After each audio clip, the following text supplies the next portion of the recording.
On a commencé le jeûne par le dimanche du pardon et durant toute la période de carême, il faut tout faire pour pouvoir pardonner les personnes qui nous ont fait du mal.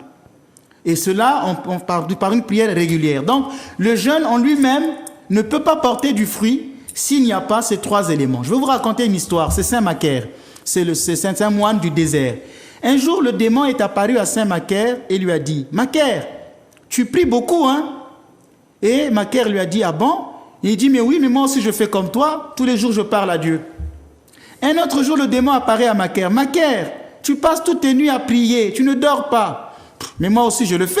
Puisque je ne dors pas, je suis un somato. Il s'agit que je n'ai pas de corps, je ne suis pas corporel. » Une autre fois, le démon vient chez Macaire. Il lui dit « Macaire, mais tu as l'habitude de beaucoup jeûner. Tu ne manges pas. » Le démon lui dit « Mais moi aussi, je fais comme toi puisque je ne mange pas. » Et une quatrième fois, le démon apparaît à Macaire et lui dit « Macaire, il y a une chose que tu fais que moi, je ne fais pas. » Alors là, Macaire était surpris. Il lui a dit « Mais tu dis que tu jeûnes, que tu ne dors pas, que tu parles aussi à Dieu. Quelle est la chose que moi je fais que toi tu ne fais pas ?»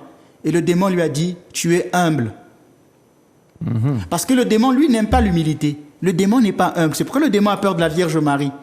La Vierge Marie l'a écrasé par son humilité. Le démon n'aime pas l'humilité. Là où c'est Saint Ignace de Loyola, qui est le fondateur des Jésuites, qui disait que l'orgueil en l'homme le quitte 30 minutes après sa mort. Donc la plupart de nos actes sont motivés par l'orgueil.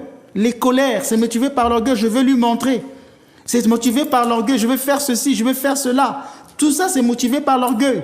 Or, l'humilité, c'est la plus grande des vertus. Donc, lorsque nous jeûnons, c'est pour atteindre l'humilité. C'est pourquoi les pères rappellent que les démons ne mangent pas et ne boivent pas. Ainsi, celui qui jeûne n'est pas pour autant plus saint qu'une autre personne.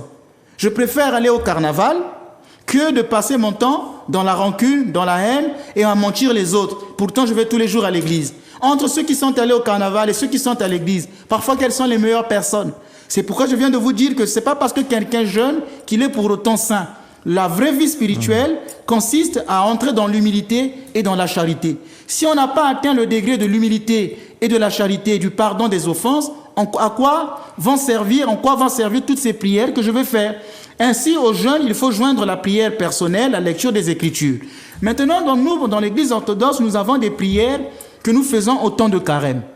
Nous avons le grand canon de Saint-André de Crète, qui est composé presque de 800 prières que nous récitons. Par exemple, pendant la première semaine de carême, il y a des métanies, des longues prières que nous faisons avec ce canon. Ce canon, il est très beau. Quand vous le voyez, la prière qui se trouve dans ce canon vous fait pleurer. C'est la prière d'un homme pécheur qui reconnaît son péché devant Dieu et qui se répand. Et cette prière est accompagnée avec des métanies. La plupart du temps, quand on récite cette prière, elle fait pleurer.